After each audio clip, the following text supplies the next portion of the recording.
Hello students, diploma electronics के second year के subject micro processor EL207 के fifth unit memory and input output system के fourth part final part में आपका स्वागत है। इस पार्ट में हम दो टॉपिक्स डिस्कस करेंगे, इनपुट आउटपुट डिवाइसेस की इंटरफेसिंग और difference between peripheral input output and memory mapped input output. Interfacing IO devices, IO means input output devices. जो भी डिवाइसेस हम कंप्यूटर के माइक्रो प्रोसेसर के बाहर से कनेक्ट करते हैं उन्हें हम इनपुट आउटपुट डिवाइसेस कहते हैं। जैसे कि आपका कीबोर्ड है, स्कैनर है, ये सब इनपुट डिवाइसेस हैं जिनसे हम इनपुट देते हैं माइक्रो प्रोसेसर को। और आउटपुट डिवाइसेस लाइक आपका मॉनिटर, डिस्प्ले या एलईडी, ये सब प्रिंटर, ये सब आपके आउटपुट डिवाइसेस हैं। तो output device, input output device actually क्या होते हैं? जो माइक्रो प्रोसेसर और बाहर की दुनिया में डेटा ट्रांसफ़र करने में यूज़ आते हैं। माइक्रो प्रोसेसर और उसके बाहर जितना भी आपका हार्डवेयर है, उन दोनों के बीच में जो डेटा ट्रांसफ़र होगा वो इनपुट आउटपुट डिवाइसेस के हेल्प से होता है। अब इनपुट आउटपुट डिवाइसेस से डेटा ट्रांसफ़र करने के दो तरीके हो सकते हैं। या तो हम 8 बिट्स एक साथ ट्रांसफ़र करें पूरी डेटा बस को यूज़ करके, वो कहलाता है पैरेलल इनपुट आउटपुट। पैरेलल इसलिए क्योंकि एक साथ साइमल्टेनियसली आपके 8 बिट्स ट्रांसफ़र होते हैं माइक्रो प्रोसेसर से इनपुट आउटपुट डिवाइसेस में या फिर इनपुट आउटपुट डिवाइसेस से माइक्रो प्रोसेसर में। और दूसरा मेथड हो सकता है सीरियल मेथड। सीरियल मेथड में एक बिट एक बार में सिर्फ एक बिट ट्रांसफ़र होता है, एक एक करके 8 बिट्स जाते हैं। सबसे पहले आपका 0 बिट जाता है, फिर फर्स्ट, फिर सेकंड, फिर थर्ड, ऐसे 7th बिट तक। तो 8 बिट में एक एक बिट करके जब ट्रांसफ़र होता है तब उसे सीरियल इनपुट आउटपुट बोलते हैं। उसके लिए डेटा बसेस यूज़ नहीं आती हैं, उसके लिए माइक्रो प्रोसेसर की SID और SOD पिन्स को यूज़ किया जाता है। ये पिन्स पेरिफेरल डिवाइसेस से या फिर इनपुट आउटपुट डिवाइसेस को जिनको हम कहते हैं उनसे कनेक्ट होती हैं और आपका डेटा इन या आउट होता है। SID is serial input data in के लिए और SOD is serial output data out के लिए। तो जो इनपुट आउटपुट डिवाइसेस हैं उनमें डेटा ट्रांसफ़र करने के लिए हम दो मेथड्स यूज़ कर सकते हैं, पैरेलल या फिर सीरियल। अब इन इनपुट आउटपुट डिवाइसेस पे डेटा भेजना है, जैसे कि हमने पहले मेमोरी इंटरफेसिंग में पढ़ा। मेमोरी में डेटा रीड या राइट करने के लिए माइक्रो प्रोसेसर को उस मेमोरी लोकेशन का एक एड्रेस चाहिए होता है। इसी तरह से इनपुट आउटपुट डिवाइसेस में यदि डेटा भेजना है या वहाँ से डेटा रीड करना है तो उन इनपुट आउटपुट डिवाइसेस का भी एक एड्रेस होगा। उसको एक लोकेशन चाहिए कि उसको डेटा कहाँ भेजना है। तो वो जो लोकेशन होती है उसे डिवाइस एड्रेस या फिर पोर्ट नंबर कहा जाता है। और उस लोकेशन को पता लगाना, उस लोकेशन को डिज़ाइन करना, ये सब चीज़ें कौन करता है? एक इंटरफेसिंग सर्किट। तो इनपुट आउटपुट इंटरफेसिंग सर्किट का काम क्या है? माइक्रो प्रोसेसर और इनपुट आउटपुट डिवाइसेस के बीच में इस तरह का कम्युनिकेशन इस्टेब्लिश करना कि डेटा इजीली दोनों के बीच में ट्रांसफ़र हो सके। डेटा ट्रांसफ़र होने के लिए जो फर्स्ट और फोरमोस्ट रिक्वायरमेंट है वो क्या है कि आपका एड्रेस पता होना कि डेटा किस एड्रेस पे जाना है या किस एड्रेस से रीड करना है। तो उस एड्रेस को, उस पोर्ट नंबर को बनाने का काम, लोकेट कराने का काम इंटरफेसिंग सर्किट का हो। Types of parallel interface. तो अब जब हम पैरेलल डेटा ट्रांसफ़र कर रहे हैं तो उसमें कितने टाइप के इंटरफेसेस हो सकते हैं वो देखते हैं। पैरेलल फॉर्म में जब हम डेटा ट्रांसफ़र करते हैं तो दो तरीके से ट्रांसफ़र किया जा सकता है, या तो पेरिफेरल इनपुट आउटपुट मोड में या फिर memory mapped input output mode में। पेरिफेरल मैप्ड, पेरिफेरल किन्हें कहा जाता है? पेरिफेरल मतलब इनपुट आउटपुट डिवाइसेस, मतलब वो दोनों एक ही चीज़ है, सिनोनिम्स हैं। पेरिफेरल वर्ड यूज़ कर सकते हैं आप या फिर इनपुट आउटपुट वर्ड यूज़ कर सकते हैं। तो पैरेलल डेटा ट्रांसफ़र करने के दो तरीके अपना सकते हैं हम, पेरिफेरल मैप्ड इनपुट आउटपुट या फिर मेमोरी मैप्ड इनपुट आउटपुट। नाम से जैसा आपको पता चल रहा है, पेरिफेरल मैप्ड मतलब जिसकी मैपिंग या जिसका नक्शा, जिसकी लोकेशंस हम किस तरह से डिसाइड करें एक इनपुट आउटपुट डिवाइस की तरह, वो पेरिफेरल मैप्ड इनपुट आउटपुट होता है। मेमोरी मैप्ड इनपुट आउटपुट जिसकी मैपिंग हमने किस तरह से की, मेमोरी की तरह। यानी हम जो पेरिफेरल डिवाइसेस हैं उनको पेरिफेरल डिवाइसेस की तरह ट्रीट नहीं करके हम ये मानते हैं कि वो एक मेमोरी का रजिस्टर है, वो एक मेमोरी लोकेशन है। देखिए यहाँ पे जितनी भी चीज़ें हैं वो सब वायर्स से जुड़ी हुई होती हैं, ठीक है। अब मेमोरी रजिस्टर्स की बनी हुई होती है, उसमें यदि हम ये माने कि किसी भी रजिस्टर की जगह हमने कोई इनपुट आउटपुट डिवाइस जोड़ दिया है, तो वो एड्रेस तो अभी भी मेमोरी के हिसाब से ही 16 बिट का बनेगा, लेकिन जो आपका डेटा है वो किस में जाएगा, एक इनपुट आउटपुट डिवाइस में जो उस रजिस्टर की जगह जुड़ी हुई थी। पेरीफेरल इनपुट आउटपुट हम सिंपल हम ये मानते हैं कि कोई भी इनपुट आउटपुट डिवाइस कनेक्ट है माइक्रो प्रोसेसर के इनपुट आउटपुट पोर्ट पर। इनपुट आउटपुट पोर्ट वो होते हैं जो बाहर की डिवाइसेस से कनेक्ट होने के लिए हम जो कनेक्शंस बाहर निकालते हैं वो इनपुट आउटपुट पोर्ट्स होते हैं। तो वहाँ पे अगर हमने कोई डिवाइस कनेक्ट की है तो उसको हम पेरीफेरल इनपुट आउटपुट मोड में यूज़ करते हैं। लेकिन हमने अगर मेमोरी के किसी रजिस्टर को हटा के उसकी जगह अगर इनपुट आउटपुट डिवाइस कनेक्ट करी तो उसको हम मेमोरी मैप्ड इनपुट आउटपुट कहते हैं। तो इन दोनों में जो मेन फंक्शनिंग में डिफरेंस आता है वो ये आता है कि पेरीफेरल मोड में 8 के एड्रेसेस होते हैं 00 से FF तक, और मेमोरी मैप्ड क्योंकि वो मेमोरी की तरह उसको ट्रीट करता है तो 16 बिट के एड्रेसेस होते हैं 0000 से लेकर FFFF तक। पहले हम देखते हैं पेरीफेरल मैप्ड आयो या फिर आयो मैप्ड आयो। आयो मैप्ड आयो में आयो डिवाइसेस को सिंपल इनपुट आउटपुट डिवाइसेस की तरह ही ट्रीट किया जाता है। उनका 8 बिट का एड्रेस होता है 00 से FF तक। Peripheral mapped input output mode में हम सिर्फ 2 इंस्ट्रक्शंस यूज़ कर सकते हैं डेटा ट्रांसफ़र के लिए, इन और आउट। रीड करना है इनपुट डिवाइस से डेटा माइक्रो प्रोसेसर के अंदर आना है तो इन इंस्ट्रक्शन यूज़ किया जाता है। राइट करना है यानी माइक्रो प्रोसेसर से किसी आउटपुट डिवाइस पे डेटा ट्रांसफ़र करना है तो आउट इंस्ट्रक्शन यूज़ किया जाता है। इस तरह से यहाँ पे स्पेशल इंस्ट्रक्शंस इन और आउट यूज़ कर सकते हैं, इसके अलावा और किसी भी इंस्ट्रक्शन को हम यहाँ पर यूज़ नहीं कर सकते। अब क्योंकि हम उसे एक इनपुट आउटपुट डिवाइस की तरह ही ट्रीट कर रहे हैं तो उसके जो कंट्रोल फंक्शंस हैं वो भी अलग यूज़ किए जाते हैं। वो होते हैं आपके IOR इनपुट आउटपुट रीड और IOW इनपुट आउटपुट राइट। अगर हम इन इंस्ट्रक्शन यूज़ कर रहे हैं, कोई भी चीज़ हम पेरीफेरल डिवाइस से रीड कर रहे हैं तो IOR कंट्रोल फंक्शन इनेबल होगा। अगर हम राइट कर रहे हैं, आउट इंस्ट्रक्शन यूज़ कर रहे हैं तो IOW कंट्रोल फंक्शन इनेबल होगा। जैसा कि हमने मेमोरी इंटरफेसिंग में पढ़ा था, मेमोरी से लिखने के लिए हमें कंट्रोल सिग्नल्स चाहिए होते हैं MEMR और MEMW। बिना इन सिग्नल्स के हम बफर से रीड नहीं कर पाते या लैचेस में राइट नहीं कर पाते। तो उसी तरह से इनपुट आउटपुट इंटरफेसिंग में भी जो सिग्नल्स बफर्स और लैचेस को इनेबल करने के लिए यूज़ आएंगे वो होते हैं आपके IOR और IOW, input output read and input output W।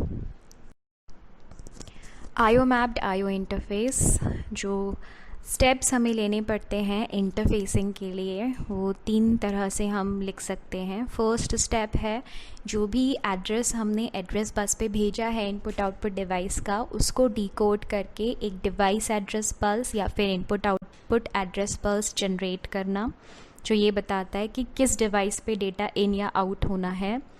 Second step है जो हमें डिवाइस एड्रेस पल्स मिली है उसको कंट्रोल सिग्नल के साथ कंबाइन करके एक डिवाइस सेलेक्ट पल्स जनरेट करना। कंट्रोल सिग्नल कौन सा, IO रीड या IO राइट। अगर हम इनपुट डिवाइस से रीड करने वाले हैं तो IOR से कंबाइन करेंगे, अगर हम आउटपुट डिवाइस पे राइट करने वाले हैं तो IOW से कंबाइन करेंगे। कंबाइन करने के लिए AND गेट यूज़ किया जाता है। इन दोनों पल्सेस को AND करके हमें डिवाइस सेलेक्ट पल्स मिलती है जो बताती है कि हमें किस इनपुट आउटपुट डिवाइस को सिलेक्ट करना है, उसको इनेबल करने के लिए काम में आती है। और लास्ट थर्ड स्टेप यही है कि जो हमें ऊपर डिवाइस सेलेक्ट पल्स या इनपुट आउटपुट सेलेक्ट पल्स मिली है उससे इंटरफेसिंग डिवाइस को एक्टिवेट करना। जिस भी डिवाइस पे हम रीड या राइट करने वाले हैं उस डिवाइस को एक्टिवेट करने के लिए सेलेक्ट पल्स को यूज़ किया जाता है। जो 3 स्टेप्स हमने ऊपर देखे उससे हम अब इस आयो इंटरफेस के ब्लॉक डायग्राम से हम उन 3 स्टेप्स को समझ सकते हैं। तो जैसे हमने देखा, फर्स्ट यहाँ पे लेफ्ट हैंड साइड में आपकी एड्रेस बस है। एड्रेस बस पे आपका इनपुट आउटपुट डिवाइस का एड्रेस होगा। इसको डिकोडर से हम डिकोड करेंगे। डिकोड करके हमें डिवाइस एड्रेस पल्स मिलेगी जो उस डिवाइस को सिलेक्ट करेगी। तो डिवाइस एड्रेस पल्स को AND गेट से हम कंट्रोल सिग्नल से कंबाइन करेंगे एंड गेट यूज़ करते हुए। कंट्रोल सिग्नल होगा आपका आईओ रीड या आईओ राइट, डिपेंडिंग कि हम इनपुट डिवाइस से डील कर रहे हैं या फिर आउटपुट डिवाइस से। डिवाइस एड्रेस पल्स और कंट्रोल सिग्नल कंबाइन होकर देते हैं डिवाइस सिलेक्ट पल्स। इस डिवाइस सिलेक्ट पल्स, जैसे कि नाम से हमें पता चल रहा है, डिवाइस को सिलेक्ट करने के काम में आती है। तो यहाँ पे लैच या बफर को हम सिलेक्ट कर सकते हैं। जैसे ही आपकी लैच या बफर इनेबल होगी तो डेटा बस और पेरिफेरल इनपुट आउटपुट के बीच में आपका डेटा ट्रांसफ़र हो जाएगा, इन या आउट, जो भी हमारी रिक्वायरमेंट है। नेक्स्ट हम इसमें पढ़ेंगे एब्सोल्यूट वर्सेस पार्शियल डिकोडिंग। हमने देखा कि हम डिवाइस का जो एड्रेस है वो डिकोड कर रहे हैं, ठीक है। अब डिकोडिंग में दो तरह की डिकोडिंग हो सकती है, absolute decoding and partial decoding. Partial का मतलब होता है आधा अधूरा, मतलब कुछ कुछ, है ना, चुने हुए हिस्से, और एब्सोल्यूट मतलब बिल्कुल परफेक्ट सब कुछ। तो एब्सोल्यूट डिकोडिंग में जैसा कि हम देख रहे हैं कि इनपुट आउटपुट डिवाइसेस के जो एड्रेस होते हैं पेरिफेरल मैप्ड आईओ में वो 8 बिट का होता है। तो अगर हम पूरे 8 बिट्स यूज़ कर रहे हैं डिकोडिंग में तो वो एब्सोल्यूट डिकोडिंग है। अब कई बार क्या होता है कि पूरे 8 बिट यूज़ ना करके कुछ बिट्स को छोड़ दिया जाता है, हम कम बिट्स यूज़ करते हैं। तो कम बिट्स जब हम यूज़ करते हैं तो उसको कहा जाता है पार्शियल डिकोडिंग।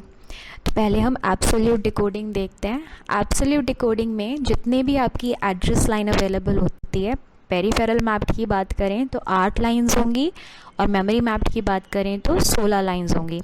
तो इन सारी लाइंस को डिकोडिंग करके एक एड्रेस जनरेट किया जाता है, तो वो होता है आपका एब्सोल्यूट डिकोडिंग। फॉर एग्जांपल आप डायग्राम में देख सकते हैं, यहाँ पे एंड गेट यूज़ किया है डिकोडर में। तो जो ऊपर A7 और A0 है उसमें नॉट गेट लग रहा है, तो वो 0 पे इनेबल होगा, बाकी सारे 1 पे इनेबल होंगे। तो जो एड्रेस लाइन में जाएगा वो जाएगा आपका 0 1 1 1 1 1 1 0, यानी 7E। तो एड्रेस है आपका 7E।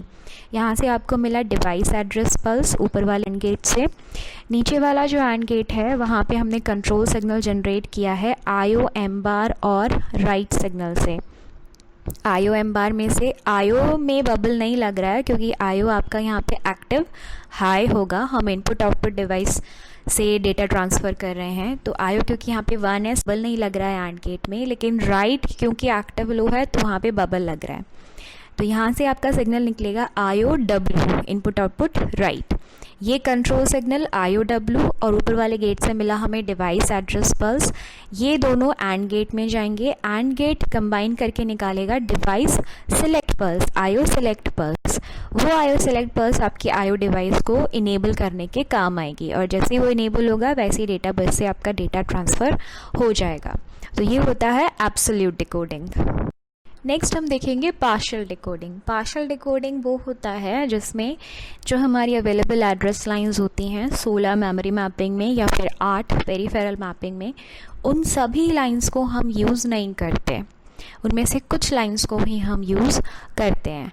अब इसका जो डिसएडवांटेज है वो ये है क्योंकि हम सारी लाइंस यूज़ नहीं कर रहे हैं, कुछ ही लाइंस यूज़ कर रहे हैं, तो जो लाइंस बच रही हैं जिनको हम यूज़ नहीं कर रहे हैं वो डोंट केयर कंडीशन में चली जाती हैं। अब जब वो डोंट केयर कंडीशन में चली जाती हैं तो वहाँ पे 1 भी हो सकता है और वहाँ पे 0 भी हो सकता है। तो इस वजह से एक ही डिवाइस के मल्टीपल एड्रेसेस बन जाते हैं।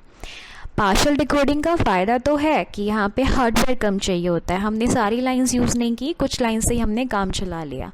लेकिन डिसएडवांटेज क्या है कि यहाँ पे एक ही डिवाइस के मल्टीपल एड्रेसेस बन जाते हैं। अब करते कैसे हैं पार्शियल डिकोडिंग, वो हम डायग्राम से समझते हैं। आप डायग्राम में देखिए, यहाँ पे A1 और A0 लाइन यूज़ नहीं की है, A2 से लेकर A7 तक एंड गेट से कनेक्टेड है। A7 पे क्योंकि नॉट गेट लग रहा है तो वो एक्टिव लो हो गया, तो A7 पे जाएगा आपका 0, बाकी 6 से लेकर A2 तक आपका जाएगा 1। A1 और A0 यूज़ नहीं किया है इसलिए उनमें क्रॉस लगा रखा है, डोंट केयर कंडीशन। नीचे कंट्रोल सिग्नल जनरेट करने के लिए आईओ एम बार और रीड को एंड किया हुआ है। आईओ एम बार क्योंकि एक्टिव हाई होगा, यहाँ पे इनपुट आउटपुट की बात कर रहे हैं तो नॉट गेट नहीं है, बबल नहीं है। रीड क्योंकि एक्टिव लो है तो बबल है। दोनों को एंड करके कंबाइन करके हमें control signal device address pulse के साथ एंड होके देगा डिवाइस सेलेक्ट पल्स, जो जाएगी आपकी इनपुट आउटपुट डिवाइस में। यह है आपका रीड का कंट्रोल सिग्नल। यहाँ पर आप देखिए क्योंकि A1 और A0 में क्रॉस क्रॉस लग रहा है, तो यहाँ पे 4 कॉम्बिनेशंस पॉसिबल हो पाएंगे आपके। या तो A1 A0 दोनों में क्या हो 0 0, या फिर A1 में 0 A0 में 1, या फिर A1 में 1 A0 में 0, या फिर दोनों में 1। तो ऐसे हमें 4 कॉम्बिनेशंस मिलते हैं जिससे हमारे एड्रेसेस निकल कर आते हैं 7C 7D 7E और 7F। तो एक ही पोर्ट के यहाँ पर 4 एड्रेसेस हो सकते हैं। नेक्स्ट है memory mapped IO. Peripheral mapped IO में हम इनपुट आउटपुट डिवाइसेस को सिंपल पेरिफेरल की तरह ट्रीट करते हैं। मेमोरी मैप्ड आईओ में हम ये मानते हैं कि वो one of the memory register है, मतलब कि रजिस्टर को हटा दिया मेमोरी में से और उसकी जगह अगर हमने एक इनपुट आउटपुट डिवाइस जोड़ दिया है तो वही 16 बिट का मेमोरी एड्रेस ही उस इनपुट आउटपुट डिवाइस को एड्रेस करने के काम में आता है। तो यहाँ पे हम इनपुट आउटपुट डिवाइसेस को एक मेमोरी लोकेशन की तरह ही ट्रीट करते हैं और वही 16 बिट का एड्रेस उसको लोकेट करने के यूज़ में आता है। फ़ायदा इसका ये है कि हमें इसके लिए कोई स्पेशल इंस्ट्रक्शंस इन या आउट की ज़रूरत नहीं है। जो हमारे मेमोरी इंस्ट्रक्शंस हैं, जो हमें मेमोरी से डेटा ट्रांसफ़र करने के लिए यूज़ में आते हैं, वही इंस्ट्रक्शंस हम डेटा ट्रांसफ़र के लिए यूज़ कर सकते हैं। इसी तरह से हमें अलग से IOR या IOW जनरेट करने की ज़रूरत नहीं है। जो हमारे मेमोरी रिलेटेड कंट्रोल फंक्शंस हैं MEMR और MEMW, वही हम इसमें यूज़ कर सकते हैं। मेमोरी मैप्ड आईओ के प्रोसेस को हम इस इंटरफेसिंग सर्किट से समझ सकते हैं। अब क्योंकि यहाँ पे हमारे पास 16 बिट का एड्रेस है तो उसके लिए फिर से वही हमने डिकोडर यूज़ किया है 74LS138। अब 74LS138 में 3 इनपुट्स होते हैं बस, तो 3 इनपुट्स पे आपके A0 A1 और A2 वाली लाइंस कनेक्ट हो गई। ठीक है, बाकी लाइंस कहाँ कनेक्ट होंगी फिर अब इनेबल पिन्स पे। लेकिन अभी भी हमारे पास बहुत सारी लाइंस बची हुई हैं, तो हमने कुछ लाइंस E1 से कनेक्ट की, कुछ लाइंस E2 से और कुछ कनेक्ट की E3 से। तो इस तरह से A0 A1 A2 तो इनपुट पे कनेक्ट हुआ, A3 को E3 पे कनेक्ट किया, यानी A3 हमेशा क्या होना चाहिए आपका 1, क्योंकि E3 एक्टिव हाई है। E2 को हमने NAND गेट से दी है लाइंस A8 से लेकर A15 तक। अब क्योंकि E2 एक्टिव लो है तो ये A8 से A15 वाली सारी लाइंस आपकी क्या होनी चाहिए 1, क्योंकि A8 से 15 की अगर सारी लाइंस 1 होंगी तभी NAND गेट का आउटपुट 0 होगा और तभी आपका E2 क्या होगा इनेबल। इसी तरह से E1 से कनेक्ट किए हमने A4 5 6 और 7, ये सब भी क्या रहने चाहिए 1, तभी आपका E1 इनेबल होगा। तो हमें ये पता चल गया कि A3 से लेकर A15 तक सारी लाइंस हमेशा क्या रहेंगी 1। सिर्फ 3 कॉम्बिनेशंस हम चेंज कर सकते हैं A0 A1 और A2 पर, और वो डिपेंड करता है कि हमने कौन सा आउटलेट सिलेक्ट किया है। तो अब जैसे कि इस केस में हमने जो यहाँ पर NAND गेट यूज़ किया हुआ है MEMR के साथ कंबाइन करने के लिए, वो हमने यूज़ किया है O1, फर्स्ट आउटपुट सेलेक्ट किया है। O1 का मतलब क्या हुआ, A2 पर 0, A1 पे 0 और A0 पे 1। तो इस तरह से हमें जो डिवाइस एड्रेस पल्स मिलेगी उसको कंट्रोल सिग्नल MEMR के साथ NAND करके हम डिवाइस सिलेक्ट पल्स जनरेट कर पाएंगे और उसका एड्रेस होगा FFF9, क्योंकि हमने देखा सारे बिट्स किस पे रहने चाहिए 1 पे, 2 और 1 खाली 0 पर रहेंगे, A0 भी किस पे रहेगा 1 पे, क्योंकि हमने फर्स्ट आउटलेट से कनेक्ट किया है तो उसका बाइनरी होगा 001। तो इस तरह से हमें मिलेगा FFF9 एड्रेस। इस एड्रेस को आउटपुट इनेबल चिप पे दिया, वो इनेबल हो गई और आपका डेटा रीड हो पाया। ठीक है, इस तरह से हम मेमोरी मैप्ड इनपुट आउटपुट से डील करते हैं। सेम प्रोसेस है, लेकिन यहाँ पर जो डिकोडिंग है वो 16 एड्रेस लाइंस की हुई है। पेरिफेरल मैप्ड इनपुट आउटपुट और मेमोरी मैप्ड इनपुट आउटपुट को डिटेल में पढ़ने के बाद अब हम उन दोनों के बीच के डिफरेंसेस को आउटलाइन कर सकते हैं। फर्स्ट डिफरेंस है peripheral mapped IO simple input output devices को सिंपल इनपुट आउटपुट डिवाइसेस की तरह ट्रीट करता है, जबकि memory mapped input output devices को एक मेमोरी की तरह ट्रीट करता है। नेक्स्ट है पेरिफेरल मैप्ड आईओ में 8 बिट का एड्रेस यूज़ होता है, जबकि मेमोरी मैप्ड आईओ में 16 बिट एड्रेस यूज़ होता है। क्योंकि 8 बिट का ही एड्रेस यूज़ हो रहा है तो डिकोडर हार्डवेयर कम चाहिए होता है पेरिफेरल मैप्ड आईओ में, जबकि मेमोरी मैप्ड आईओ में ज़्यादा चाहिए होता है। पेरिफेरल मैप्ड आयो में 2⁸ लोकेशंस को ही एड्रेस कर सकते हैं हम, यानी 256 डिवाइसेस कनेक्ट कर सकते हैं एक बार में मैक्सिमम। जबकि मेमोरी मैप्ड आयो में हम 2⁻16 यानी 65536 डिवाइसेस को एक साथ कनेक्ट कर सकते हैं। पेरिफेरल मैप्ड आयो में पूरा मेमोरी स्पेस मेमोरी के फंक्शंस के लिए अवेलेबल है, क्योंकि वहाँ पे इनपुट आउटपुट डिवाइसेस को अलग से ट्रीट किया जा रहा है। लेकिन मेमोरी मैप्ड इनपुट आउटपुट में सेम मेमोरी स्पेस दोनों शेयर करते हैं, मेमोरी फंक्शंस भी और इनपुट आउटपुट डिवाइसेस भी। पेरिफेरल मैप्ड इनपुट आउटपुट के लिए स्पेशल इंस्ट्रक्शंस इन और आउट ही यूज़ किए जा सकते हैं। इन दोनों इंस्ट्रक्शंस के अलावा और किसी भी इंस्ट्रक्शन को हम यूज़ नहीं कर सकते। जबकि मेमोरी मैप्ड आयो में किसी भी मेमोरी इंस्ट्रक्शन को यूज़ किया जा सकता है। पेरिफेरल मैप्ड आयो में जो आयो कंट्रोल सिग्नल्स यूज़ करते हैं वो होते हैं IOR और IOW, input output read and input output right. जबकि मेमोरी मैप्ड आयो में same memory control signals use किए जाते हैं MEMR and MEMW। Peripheral mapped आयो में एरिथमेटिक और लॉजिकल ऑपरेशंस डेटा पे डायरेक्टली परफॉर्म नहीं कर सकते, वो पहले एक्यूमुलेटर में आते हैं, फिर उन पे हम कुछ भी ऑपरेशन कर पाते हैं। जबकि मेमोरी मैप्ड आयो में जो भी एरिथमेटिक और लॉजिकल ऑपरेशंस है वो हम डेटा पे डायरेक्टली परफॉर्म कर सकते हैं, क्योंकि हम उनको एक रजिस्टर की तरह ट्रीट कर रहे हैं। डेटा ट्रांसफ़र एक्यूमुलेटर और इनपुट आउटपुट डिवाइसेस के बीच में ही पाता है पेरिफेरल मैप्ड में, जबकि मेमोरी मैप्ड में किसी भी रजिस्टर और इनपुट आउटपुट डिवाइस के बीच में डेटा ट्रांसफ़र हो सकता है। तो बेसिकली जो मेमोरी मैप्ड इनपुट आउटपुट है वो वहाँ पर यूज़ किया जाता है जहाँ पर हमें ज़्यादा डिवाइसेस कनेक्ट करनी हो। 256 से ज़्यादा अगर हमारी इनपुट आउटपुट डिवाइसेस हैं तो हमें ज़्यादा लोकेशंस चाहिए, तो उसके लिए हम मेमोरी मैप्ड आयो यूज़ करते हैं, क्योंकि वो हमें 65,536 डिवाइसेस को कनेक्ट करने की परमिशन देता है मैक्सिमम। तो अगर हमें 256 डिवाइसेस से ज़्यादा डिवाइसेस कनेक्ट करनी है तो हम मेमोरी मैप्ड बेसिकली वो बहुत ही ईजी है, उसमें हम किसी भी इंस्ट्रक्शन को यूज़ कर सकते हैं, अरिथमेटिक लॉजिकल ऑपरेशंस भी डायरेक्टली हो सकते हैं, डेटा ट्रांसफ़र भी कहीं से कहीं भी हो सकता है। तो programming wise it's bit easier. हाँ, इसमें हार्डवेयर ज़्यादा चाहिए होता है, बट वो हमारी एप्लीकेशन पर डिपेंड करता है कि हम कहाँ पर क्या यूज़ कर रहे हैं। पेरिफेरल मैप्ड आयो का फ़ायदा ये है कि पूरी मेमोरी स्पेस मेमोरी फंक्शंस के लिए अवेलेबल होती है। तो अगर हमारी एप्लीकेशन इस तरह की है जहाँ पे हमें डेटा स्टोरेज का ज़्यादा काम है, हमें इनपुट आउटपुट डिवाइसेस ज़्यादा कनेक्ट नहीं करनी है, तो उस केस में हम पेरिफेरल मैप्ड आयो यूज़ करेंगे। Thank you students.